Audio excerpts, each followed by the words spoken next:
Sports ক্রেজির একটা episode নিয়ে চলে এসেছি। স্পোর্টস ক্রেজির এই এপিসোড টি-20 বিশ্বকাপ নিয়ে আমরা আলোচনা করব। টি-20 বিশ্বকাপের আর সেকেন্ড সেমিফাইনাল ইংল্যান্ড ভার্সেস ইন্ডিয়ার মধ্যে মুম্বাইয়ের ওয়াংখেড়ে স্টেডিয়ামে। সেই ম্যাচটা নিয়ে আমরা আলোচনা করব। দুটো দল কেমন হতে পারে, কি হতে পারে। আমরা আলোচনা করব গতকাল যে প্রথম সেমিফাইনালটা হলো কলকাতার ইডেন গার্ডেন্সে, নিউজিল্যান্ড ভার্সেস সাউথ আফ্রিকা। সেই ম্যাচটা নিয়ে আমরা আলোচনা করি। এবং ইটস কমপ্লিটলি ওয়ান সাইডেড ম্যাচ। এবং নিউজিল্যান্ড যে আইসিসি ইভেন্টগুলোতে নিউজিল্যান্ড যখনই আসে একটা অন্য রূপে আসে, অন্যভাবে আসে, তাদের কেউ কোনো রকম ক্যালকুলেশন করে না, but they are played brilliantly.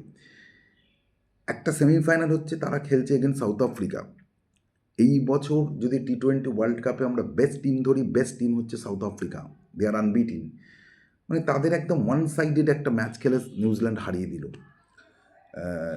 দিল। ফিন অ্যালেন ইজ আউটস্ট্যান্ডিং, অনেকগুলো রেকর্ড করলো ফিন অ্যালেন। বাট মোটামুটি যদি ম্যাচের দিকে আসি, নিউজিল্যান্ড টসে জিতে সাউথ আফ্রিকাকে ব্যাট করতে পাঠায়। সাউথ আফ্রিকা খুব ভালো শুরু হয়নি, 77 for 5 হয়ে গেছিলো। সেখান থেকে মার্কো জেনসন 55 রান করে সাউথ আফ্রিকাকে 169 নিয়ে যায়। নিউজিল্যান্ডের প্রত্যেক বোলার, ম্যাট হেনরি 2 উইকেট পায়, ফার্গুসন 2 উইকেট পায়, রাচিন রবীন্দ্র 2 উইকেট পায়, স্যান্টার উইকেট পায়। তো প্রত্যেকে নিউজিল্যান্ডের পক্ষে খুব ভালো বোলিং করে।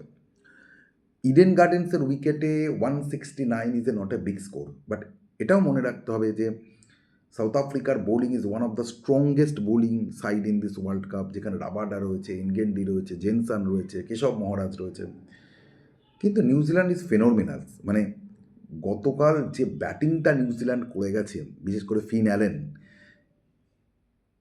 আউটস্ট্যান্ডিং। অনেকগুলো রেকর্ড ফিন অ্যালেন করেছে, বাট 169 রান চেস করতে গিয়ে, মানে সাউথ আফ্রিকার যেটা দরকার ছিল যে প্রথম 6 ওভারে যদি তারা নিউজিল্যান্ডের 2-3টে উইকেট নিয়ে নিতে পারতো, তাহলে কিন্তু সাউথ আফ্রিকায় ম্যাচে ফেরত আসতো। কিন্তু নিউজিল্যান্ড প্রথম 6 ওভারেই 84 রান করে নিল। টিম সাইফার ও ফিন অ্যালেন, এই যে এই বিশ্বকাপে নিউজিল্যান্ডের এই যে এই সাকসেসের পেছনে এই দুজন, এবং হায়েস্ট ওপেনিং স্ট্যান্ডে রান তারা এই দুজন করে ফেলেছে অলরেডি। 446 রান তারা দুজনে মিলে অ্যাড করেছে নিউজিল্যান্ডের পক্ষে। মানে নিউজিল্যান্ড এই টি-20 ওয়ার্ল্ড কাপে যত রান করেছে, 50%-এর ওপর টিম সাইফার ও ফিন অ্যালেন অ্যাড করেছে। 446 রান তারা ওপেনিং জুটিতে করেছে। গতকালও তারা 117 রানের ওপেনিং স্ট্যান্ড করে। মানে 169 রান চেস করতে গিয়ে 10 ওভারে 117 রান হয়ে গেছিলো যখন টিম সাইফার আউট হয়। তারপর ম্যাচটা কিন্তু আর কিছু বাকি ছিল না। ব্রিলিয়ান্ট ব্যাটিং, টিম সাইফারের ব্রিলিয়ান্ট ব্যাটিং। ফিন অ্যালেন তো আউটস্ট্যান্ডিং ব্যাটিং করেছে।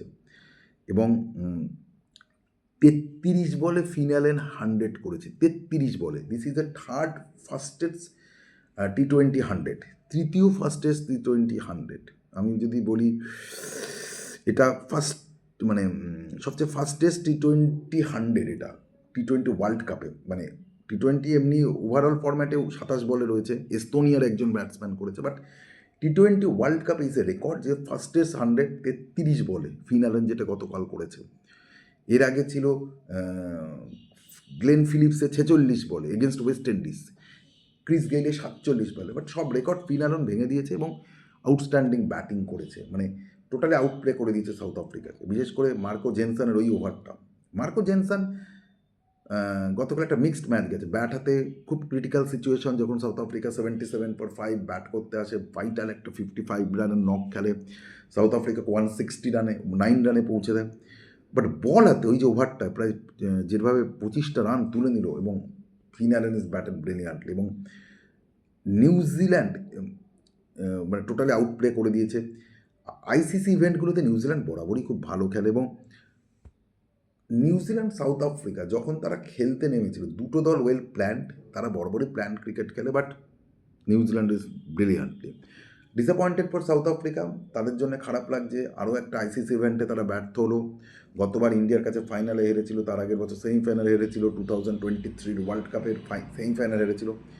তো নকআউট স্টেজে এসে সাউথ আফ্রিকার যে ব্যর্থতা সেটা কিন্তু চলছে। But New Zealand outstanding, Finn Allen outstanding. মানে সাউথ আফ্রিকার ওই স্ট্রংগেস্ট বোলিংয়ের কোনো জবাবই ছিল না ফিন অ্যালেনের ইনিংসের কাছে। তো নিউজিল্যান্ড সেকেন্ড টাইম ফাইনালে উঠলো T20 ওয়ার্ল্ড কাপে, 2021-এ ফাইনালে উঠেছিল, তারপর আরেকবার। এবার আছে আজকের ম্যাচ, আজকে সেকেন্ড সেমিফাইনাল মুম্বাইয়ের ওয়াংখেড় স্টেডিয়াম, যেখানে ইন্ডিয়া খেলতে নামছে কিন্তু ইংল্যান্ডের সাথে। 2022 ইন্ডিয়া ইংল্যান্ডের সেমিফাইনাল হয়েছিল, সেখানে ইংল্যান্ড জিতেছিল 10 উইকেট। 2024 ইন্ডিয়া ইংল্যান্ডের সেমিফাইনাল হয়েছিল ওয়েস্ট ইন্ডিজে, সেখানে ইন্ডিয়া জিতেছিল 68 রানে। থার্ড টাইম 2026-এও ইন্ডিয়া ইংল্যান্ডের সেমিফাইনাল হচ্ছে, মানে একটা আউটস্ট্যান্ডিং খেলা আমরা দেখতে পারি। ইংল্যান্ড এই প্রতিযোগিতায় কিন্তু ভালো ক্রিকেট খেলছে, মানে ইংল্যান্ড এমন একটা ক্রিকেট খেলছে যেখানে তাদের টপ অর্ডার খুব একটা রান করতে পারছে না, কিন্তু যেটা ইংল্যান্ড টিমে হচ্ছে, they are very balance side, their batting is very balance, very strong একটা ব্যাটিং লাইন আপ রয়েছে, মানে প্রায় 10 অব্দি ব্যাটিং লাইন আপ ইংল্যান্ডে রয়েছে। তুমি যদি ইংল্যান্ড টিমটাকে দেখো, যে জস বাটলার খুব একটা পারফর্ম করতে পারছে না, ফিলিপ সল্ট খুব একটা ভালো পারফরমেন্স করতে পারছে না, হ্যারি ব্রুকস কিছুটা রান করছে, but they are very strong batting line up. Number 9 অব্দি তাদের ব্যাটসম্যান রয়েছে, তারা ম্যাচ জেতাতে পারে। তুমি যদি লাস্ট ম্যাচটা দেখো, যে নিউজিল্যান্ডের সাথে গ্রুপ লিগে, তার আগে গ্রুপ স্টেজে দেখো, যেখানে ইংল্যান্ডের কিন্তু টপ অর্ডার রান পায়নি, বাট লোয়ার অর্ডার ইংল্যান্ডকে ম্যাচ জিতিয়ে দিয়েছে। সুতরাং ইংল্যান্ডের ব্যাটিংটা কিন্তু হেভি প্যাকড, এবং উইল জ্যাক নাম্বার 7-এ এসে যে কন্ট্রিবিউশন করছে, অলরেডি 4টে ম্যাচে will Jack man of the match হয়েছে। 7 নম্বরে তার ব্যাটিং, তার সাথে বোলিং। তো ইংল্যান্ড কিন্তু অনেক strongest side, they have good spin attack, but main strength হচ্ছে ইংল্যান্ডের তাদের ব্যাটিংটা, গুড ব্যাটিং ইংল্যান্ডের। টপ অর্ডার হয়তো বাটলার খুব খারাপ ফর্মে যাচ্ছে, মানে একদম horrible World Cup, Salt consistency নেই। হ্যারি ব্রুক খেলছে, বাট তারপরে সেই রকমভাবে মিডিল অর্ডারে সেরকম কোনো কন্ট্রিবিউশন আসছে না, বাট লোয়ার অর্ডার এবং উইল জ্যাক, এটা ইংল্যান্ডকে কিন্তু প্রত্যেকটা ম্যাচ বার করে দিচ্ছে। তো this is a strongest side for England, তাদের ব্যাটিং এবং অলরাউন্ডিং এবিলিটি। এবার যদি আমরা ইন্ডিয়ার দিকে তাকাই, দেখো ইন্ডিয়াতে যে প্রশ্নটা উঠছে, যে ইন্ডিয়া দলে কি কোনো চেঞ্জেস হবে কি না, মানে কোনো চেঞ্জেস আসবে কি না।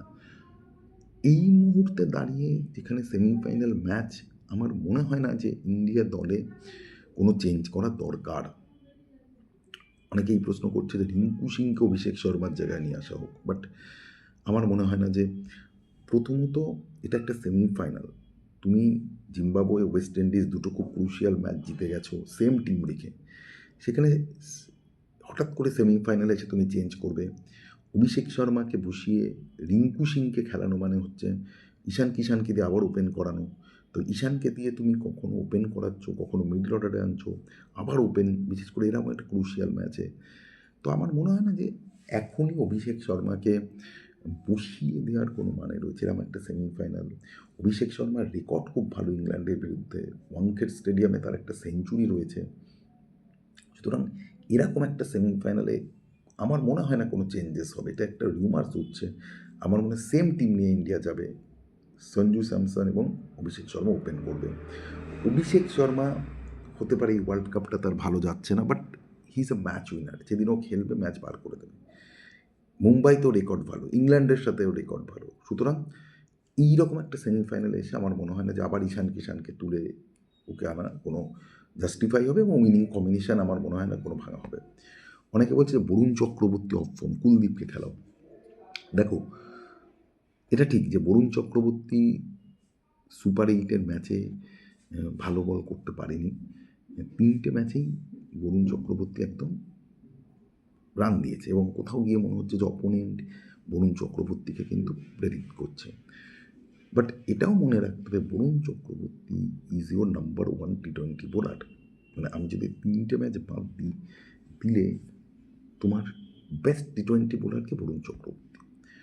প্রিভিয়াস তার রেকর্ড যদি দেখো বরুণ চক্রবর্তী, সেই জায়গায় দাঁড়িয়ে 3টে ম্যাচে সে খারাপ করেছে। আবার বলছি, Kuldeep Yadav is very good bowler, Kuldeep Yadav chinaman bowler, wicket taking bowler, he can take wicket.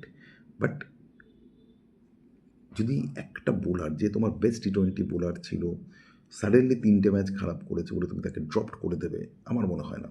R বরুণের record ভালো, ওয়াংখেড়ে হ্যারি ব্রুককে 3বার আউট করেছে। সুতরাং আমার মনে হয় না যে কোনো উইনিং কম্বিনেশনে কোনো চেঞ্জেস আসবে।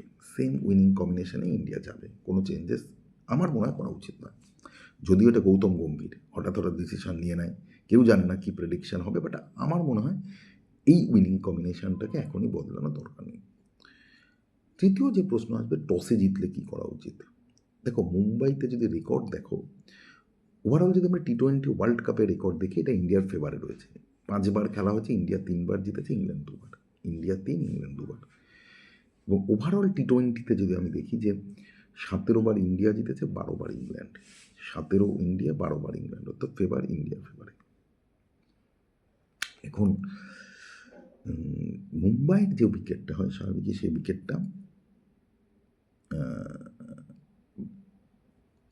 যারা পরে ব্যাট করে তাদের জয়ের রেকর্ড ভালো, মানে 55% রয়েছে যারা পরে ব্যাট করে তারা কিন্তু মুম্বাইয়ের উইকেটে জেতে। আমি যদি দেখি যে যেহেতু এখানে একটা আমি বলবো যে রেড সয়েল রয়েছে এবং বল খুব ভালো ব্যাটে আসে, স্পিনাররা খুব বেশি হেল্প এখানে পায় না, মানে এটা মোটামুটি ব্যাটিং ফ্রেন্ডলি উইকেটই হয়। এবং যদি আমি পার্সেন্টেজ দেখি যে 55% রয়েছে যারা পরে ব্যাট করে। ইন্ডিয়া যদি টসে যেতে, দেখো এটা ঠিক যে ইন্ডিয়ার বোলিং কিন্তু সেই অর্থে ভালো হচ্ছে না, বরুণ চক্রবর্তী সেরকম বল করতে পারছে না, একমাত্র বুমরা উইকেট পাচ্ছেন, বাকিরা কিন্তু সেই লেভেলে বল করতে পারছে না। সেই তুলনায় আমি বলবো যে ইন্ডিয়ার ব্যাটিং অনেক স্ট্রং, প্রায় 8 অক্ষর প্যাটেল আসছে, অনেক স্ট্রং। আমার মনে হয় যে ইন্ডিয়া টসে জিতলে বল নেবে, কারণ ইন্ডিয়া চাইবে চেস করতে, কারণ প্রথমত মুম্বাইয়ের উইকেট, দ্বিতীয়ত ইন্ডিয়ার বোলিং কিন্তু সেই অর্থে ভালো হচ্ছে না বুমরা ছাড়া। আর ইংল্যান্ডের খুব স্ট্রং ব্যাটিং লাইন আপ, প্রায় 9-10 অব্দি ব্যাটসম্যান রয়েছে যারা কিন্তু ম্যাচ বার করে দিতে পারে। সেই জায়গায় দাঁড়িয়ে আমার মনে হয় ইন্ডিয়া চাইবে যে চেস করতে, প্রথমে বল করে ইংল্যান্ডকে রেস্ট্রিক্ট করতে, তারপরে যে স্কোরটা আসবে সেটা দেখে খেলা। কিন্তু ইংল্যান্ডের ব্যাটসম্যানদের মধ্যে সেই ক্ষমতা রয়েছে, ইন্ডিয়ান ব্যাটসম্যানদের মধ্যে যে কোনো রান চেস করার, ওয়েস্ট ইন্ডিজের বিরুদ্ধে তারা দেখিয়েছে। সুতরাং আমার মনে হয় chase is best for India. আমার মনে হয় ইংল্যান্ডে যেহেতু ইংল্যান্ড বিরুদ্ধে আর একটা পক্ষ উঠতে পারে যে যেহেতু এটা knockout match, pressure match, but আমার মনে হয় যে প্রথমত ইন্ডিয়ান প্লেয়াররা এত ম্যাচ খেলে, এত আইপিএল, এত ম্যাচের প্রেশার তারা অটোমেটিক হ্যান্ডেল করে দেবে, যে এত দর্শক আসবে, এত কিছু প্রেশার তারা অটোমেটিক হ্যান্ডেল করে দেবে। সুতরাং ইংল্যান্ডকে যদি 170-80 রেস্ট্রিক্ট করতে পারে, is not tough for India chase, এই রানটা এটা করে দেবে। সুতরাং আমার মনে হয় ইন্ডিয়ার পক্ষে বেস্ট পরে ব্যাট করা। এবার আসতে পারে কে জিততে পারে। আমার মতো ইন্ডিয়া ফেভারিট, ইন্ডিয়া 60, ইংল্যান্ড 40। প্রথমত ইন্ডিয়ান ফর্ম, দ্বিতীয়ত দুটো ক্রুশিয়াল ম্যাচ ইন্ডিয়া বার করে দিয়েছে খুব টাফ সিচুয়েশনে, তৃতীয়ত ইন্ডিয়ার ব্যাটিং অনেক স্ট্রং, বোলিং হয়তো ভালো হচ্ছে না, বাট বোলিং স্টিল আমি মনে করি অনেক স্ট্রং। ইংল্যান্ড ব্যাটিং স্ট্রাগল করছে, প্রত্যেক দিন উইল জ্যাক, প্রত্যেক দিন লোয়ার অর্ডার বার করে দেবে, এটা হতে পারে না। So I think India is 60, England is 40। So স্পোর্টসকে এই পর্যন্ত, আজকে খেলা হওয়ার পর আর একটা এপিসোড নিয়ে আমি আসবো। নমস্কার।